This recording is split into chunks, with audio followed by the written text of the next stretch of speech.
Debat Capres 2024 dari kajian perspektif etik dalam persuasi. Debat pertama berlangsung pada Selasa 12 Desember 2023 yang membahas topik pemerintahan, hukum, HAM, pemberantasan korupsi, penguatan demokrasi, peningkatan layanan publik dan kerukunan warga.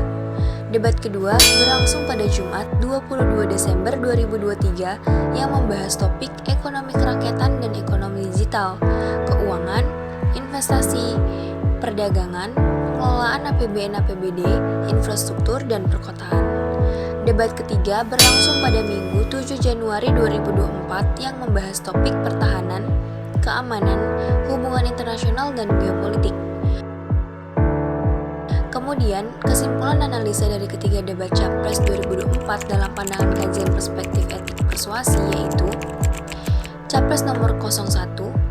Dari ketiga debat yang sudah berlangsung, Capres 01 menyajikan beberapa informasi yang kurang akurat dan tidak terverifikasi dengan jelas.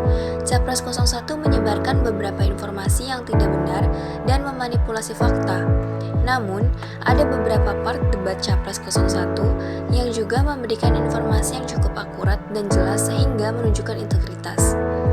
Kemudian, selama ketiga debat berlangsung, Capres 01 menggunakan gaya komunikasi agresif atau serangan pribadi, merendahkan dan tidak menghormati lawan atau capres lain.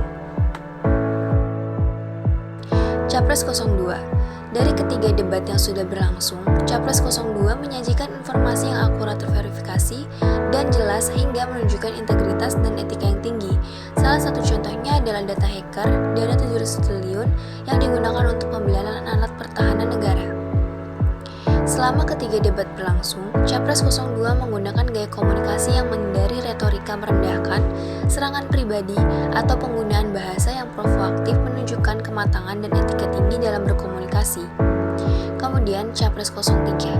Dari ketiga debat yang sudah berlangsung, Capres 03 menyajikan informasi yang akurat dan sesuai dengan permasalahan yang sudah atau sedang berlangsung di Indonesia. Selama ketiga debat berlangsung, Capres 03 menggunakan gaya komunikasi yang tidak agresif, menghindari retorika merendahkan, namun ada beberapa part Capres 02 yang melakukan serangan pribadi. Jadi, kesimpulan debat Capres 2024 dari perspektif etik dalam persuasi sangat disayangkan bahwa capres-capres belum dapat berkampanye politik sesuai dengan undang-undang yang tidak saling menyerang dan mengungkit masalah pribadi, masalah sosial sebagai alat persuasinya.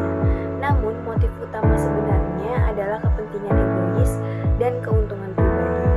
Kemudian, mencoba terlibat dalam serangan pribadi yang bertujuan mengalihkan perhatian isu-isu pokok sehingga dianggap kurang etis dalam persuasinya.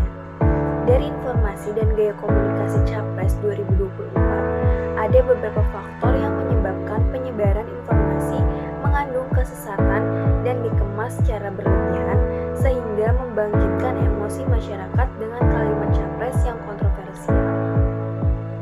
Berikut pendapat saya mengenai debat Capres 2024 dalam perspektif etik dalam persuasi.